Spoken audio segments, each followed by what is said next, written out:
Welkom terug. Tijd voor het weekoverzicht van het Zeeuwse nieuws. Kun je het tekort aan zorgpersoneel oplossen door buitenlandse medewerkers in te zetten?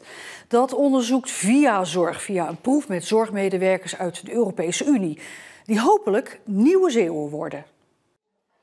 Dit is Anka Neagu uit Boekarest, aan het werk bij zorginstelling Ter Wil in Goes. En dit is haar echtgenoot Mihai. Ze werken hier als verzorgende 3IG, een functie waar tegenwoordig om geschreeuwd wordt, ook in Zeeland. Het recruteren van buitenlandse zorgprofessionals is er een in de reeks projecten om iets te doen aan het alsmaar stijgende tekort aan personeel in de Zeeuwse zorg- en welzijnssector. En 5 organisaties hebben gezegd, wij willen graag kijken wat het allemaal met zich mee gaat brengen als je mensen uit de EU gaat recruteren en gaat integreren in zowel je werk als zijnde het leven in Zeeland. Want we willen niet een tijdelijke oplossing, maar we willen kijken of we nieuwe Zeeuwen kunnen creëren eigenlijk in de Zeeuwse zorg- en welzijnssector. In Roemenië werkten Anka en Mihai in een ziekenhuis. Hier in de ouderenzorg zijn hun taken anders dan daar, maar dat vinden ze geen probleem. Ja, het is een beetje verschil, maar het is ook goed. Ja, we houden van mensen, dus het is belangrijk. De selectie om mee te kunnen doen in deze proef is streng. En voordat de kandidaten echt aan de slag kunnen, verblijven ze bij gastgezinnen om zo de Nederlandse cultuur te leren kennen en moeten ze een maandenlange taalopleiding doorlopen. Nederlands leren, dat is al geen makkie en dan komt hier ook nog iets bij. Een kleine, maar belangrijk probleem is hier in Zeeland de dialect. Zeeuws praten, ja, het is een beetje moeilijk. Maar ze zijn blij dat ze in Zeeland kunnen wonen en werken. En elke dag gaat het beter. Iedere dag ja, is beter voor mij. Ik ben blij, ik ben tevreden.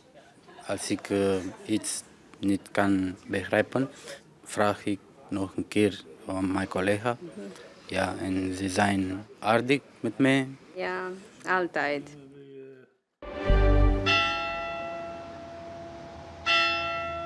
In Oostburg is maandag stilgestaan bij het officiële einde van de Tweede Wereldoorlog.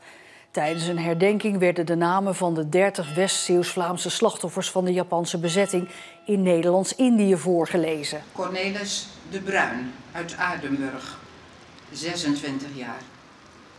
Dirk de Bruin uit Aardenburg, 27 jaar. Vanwege de oorlog in Oekraïne vindt het comité het extra belangrijk om de oorlogsslachtoffers niet te vergeten. Eigenlijk wil je dat grijpen, met z'n allen, om er wat aan te doen. En het enige wat je kan doen is dus dit. Dat is eigenlijk onze drijfveer, dat we proberen om er aandacht aan te besteden, dat het dus echt niet vergeten wordt. Strandwachten waarschuwen voor de gevaren van zelfgegraven kuilen op het strand. Dit naar aanleiding van een ongeluk waarbij een jongen in Zeeland bedolven raakte onder het zand in zijn eigen gegraven kuil. Waarvan nu alleen nog de rand te zien is. De kuil was erg diep en stortte op den duur in. Snelle actie is in dit soort situaties van levensbelang. Nou ja, met zand is het zo, de bovenste laag is natuurlijk nat en daaronder is het mulzand. Ja, en als het eenmaal gaat, dan gaat het en dan kom je er niet meer uit.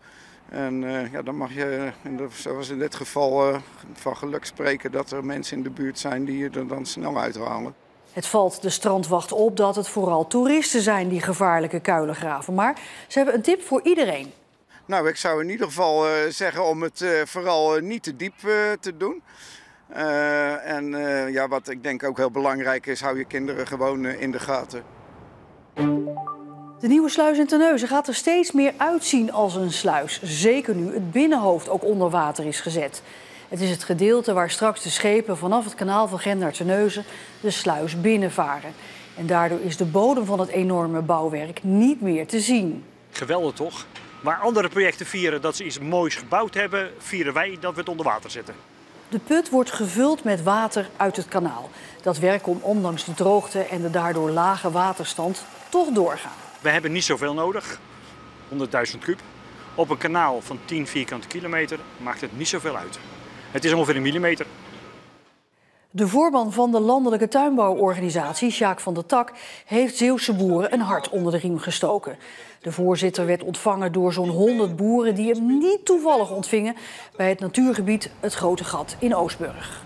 Nou, toch om duidelijk te maken dat het op zich een heel mooi gebied is. Maar dat het hier omheen al onze boeren zijn die dit gebied levend houden. Vanuit een boerengezin. En die boerengezinnen worden nu ernstig getroffen door de maatregelen van mevrouw Van der Wal en van dit kabinet. De LTO wil dat het kabinet de stikstofplannen aanpast. De boeren willen vooral meer tijd om de doelen te kunnen behalen. Het tijdspad deugt niet. Maar de lijn was, 15 jaar krijgen we de tijd. Dit kabinet zegt het moet in 6 jaar. Dat kan niet uit voor een boer, dus het moet op dat punt echt anders. Om het bezoek luister bij te zetten demonstreerden een aantal boeren op rotondes in West-Zeeuws-Vlaanderen. Tot groot genoegen van Van der Tak. Ik heb altijd een deuntje. Als ik iets vriendelijks naar iemand wil doen, dan heb ik op mijn autotoeter een deuntje.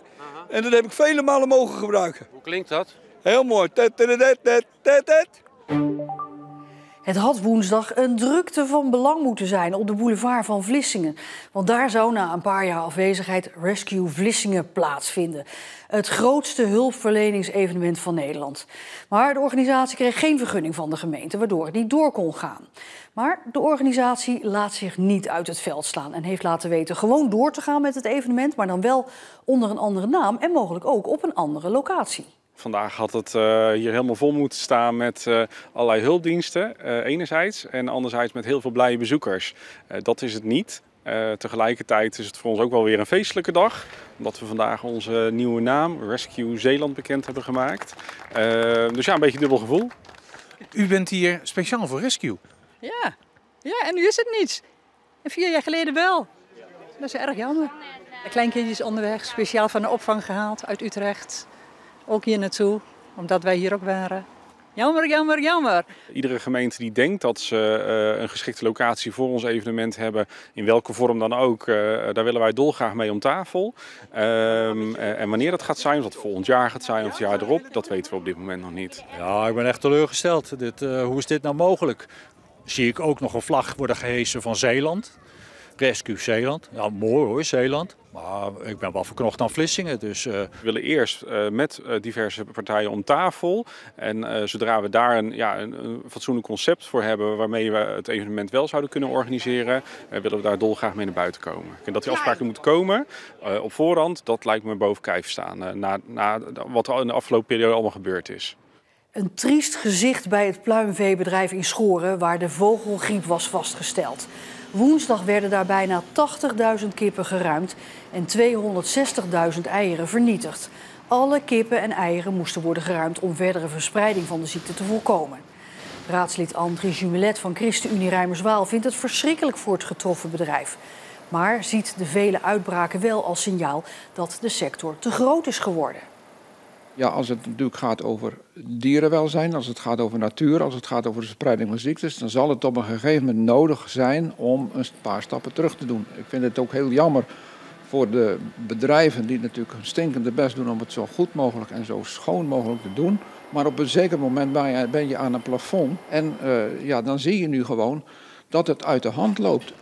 Omliggende pluimveehouders kijken gespannen naar de situatie in Schoren en hebben extra hygiënemaatregelen genomen, in de hoop dat hun dieren niet besmet worden met de vogelgriep.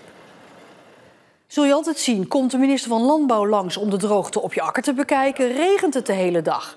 Maar toch lost een enkel buitje de problemen niet op van akkerbouwer Tonko Patmos uit Scharendijken. Dit jaar kan hij 40% minder oogsten.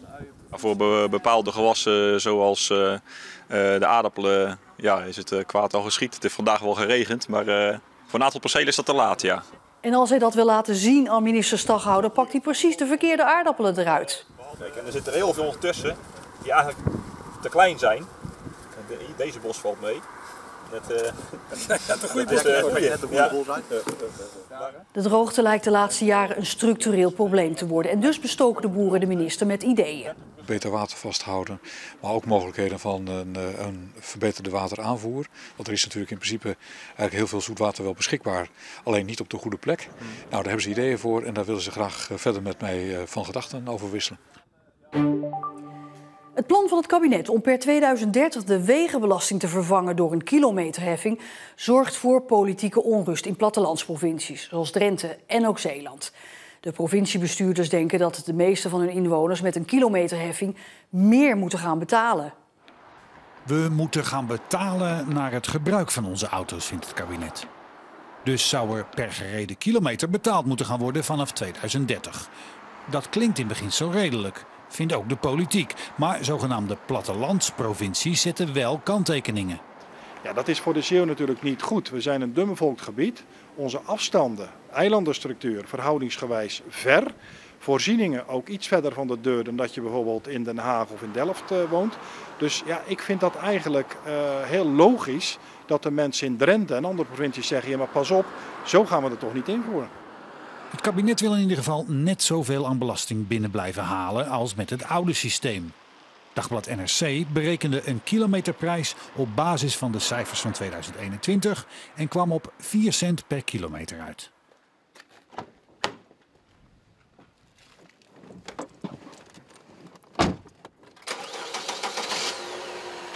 Deze bestuurder, die rond de 4000 kilometer per jaar rijdt, betaalt nu dus een vast bedrag. Ik betaal ongeveer, zeg maar afgerond, €800 per jaar. Een kilometerheffing zou voor Kees goed uitpakken. 4000 kilometer, 4 cent is €160.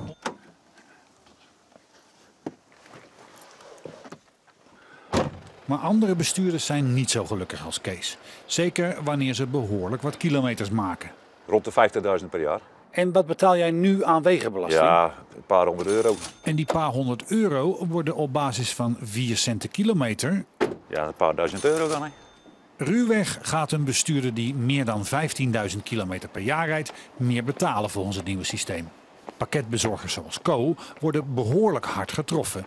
Hij pleit dan ook voor een andere manier. Bijvoorbeeld met pas de brandstofprijzen dan nog maar aan en verreken het daarmee. Dan betaalt de gebruiker, de grote gebruiker betaalt ook het meest. En die het minste gebruikt, het minste rijdt, ja, die betaalt het minst. De afstanden en openbaar vervoer zijn in Zeeland anders dan in de Randstad. Zo redeneert de Zeeuwse politiek. Dus moet dat in de kilometerheffing meegenomen worden. Dat we op een weg hier in Zeeland niet per definitie hetzelfde betalen als in de Randstad. Daar heb je alternatieven, daar kun je kortere afstanden vaak op de fiets doen. Hier heb je hele stille wegen, verre afstanden. Dus tijd en plaatsgebonden moet er wel in.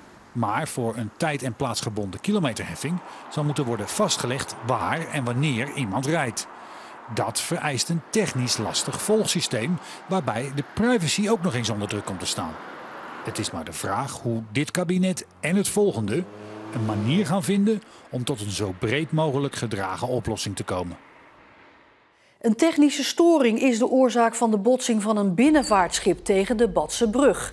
De beweegbare stuurhut van binnenvaartschip Southford wilde bij het passeren van de brug door een storing niet meer dalen, waardoor de stuurhut tegen de brug aankwam en zwaar beschadigd raakte.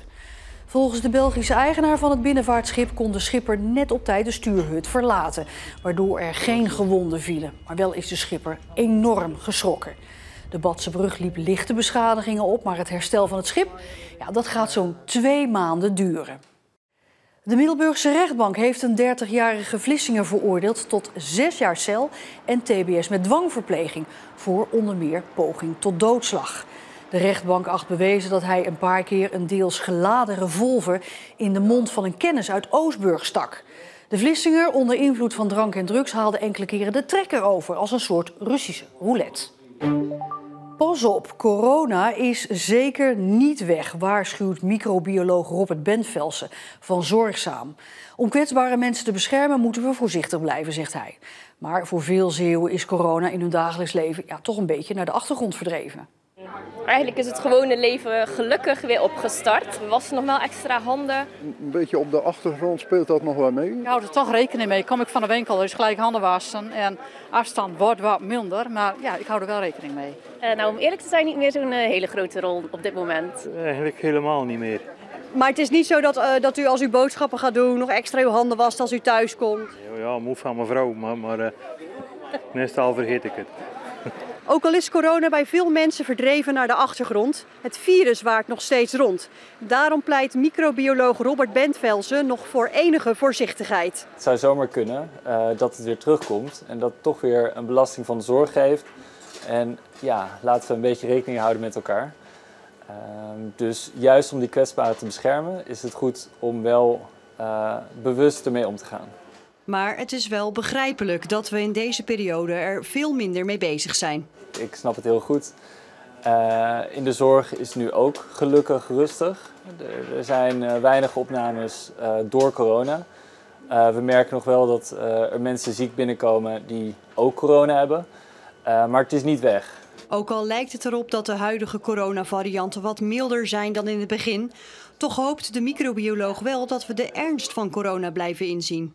Dat het een huistuin- en keukengriepje is, dat is nog niet. En ik verwacht eigenlijk in het najaar, misschien in de winter, kijk, wanneer de nieuwe variant komt, kan het zomaar anders worden. En dan kan het zomaar zijn dat we toch weer meer rekening moeten houden met het virus in ons dagelijks leven. Maakt u zich zorgen over het najaar? Niet echt. Nee. Ik denk dat nu zo langzamerhand een beetje afgezwakt is dat het zal gaan lijken op een griepje. Ja, daar ben ik wel bang voor dat ze dan weer met maatregelen zitten. Ik verwacht dat het terugkomt. Maar ik hoop in minder mate en minder beperking. Ja, ik weet ook niet waar ze die wijsheid vandaan halen. Dat er weer een nieuwe piek komt. Van de zomer is het ook even een beetje geweest, maar het is ook weer gedoofd. En we gaan daar toch mee moeten leren leven, want dat gaat niet meer uit ons leven verdwijnen. Of en wanneer er een nieuwe piek komt, blijft volgens microbioloog Bent Velsen moeilijk te voorspellen. Maar dat het aantal coronagevallen in het najaar zal toenemen, lijkt onvermijdelijk. De droge zomers die we sinds een paar jaar hebben zijn funest voor veel bomen. En dat is te zien, want op veel plekken lijkt het eerder herfst dan middenzomer. En dat komt omdat bomen na deze pittige jaren niet veel reserves meer hebben om met drogere periodes om te gaan. Het blad wat een boom heeft is eigenlijk zijn zonnepanelen. Daarin bouwt hij zijn energie op, bouwt hij zijn reserves op. Maar wat je nu ziet is dat jaar in jaar uit eigenlijk hebben we te maken met die droogte. Dus verkort je eigenlijk dat moment waarin hij zijn reserves kan opbouwen. En als dat lang duurt, dan kan dat het einde betekenen van een boom. Verder moeten we er rekening mee houden dat bomen minder lang meegaan en dat sommige soorten zelfs helemaal mogelijk uit het straatbeeld verdwijnen. Bijvoorbeeld de beuk, daar zie je op een aantal plekken dat het daar gewoon echt slechter mee gaat. En dat zou kunnen dat die inderdaad minder voor gaat komen. En daar zie je dat er ook de boom- en bosbeheerders al bezig zijn met het zoeken naar nieuwe soorten. Van jongens, welke soorten houden zich nou beter dan andere? En tot zover het weekoverzicht van het Zeeuwse nieuws van de afgelopen week. Dus zometeen, dan kijken we even wat er vandaag in Zeeland is gebeurd. Ik wens u alvast een hele fijne zaterdagavond en heel graag tot morgen.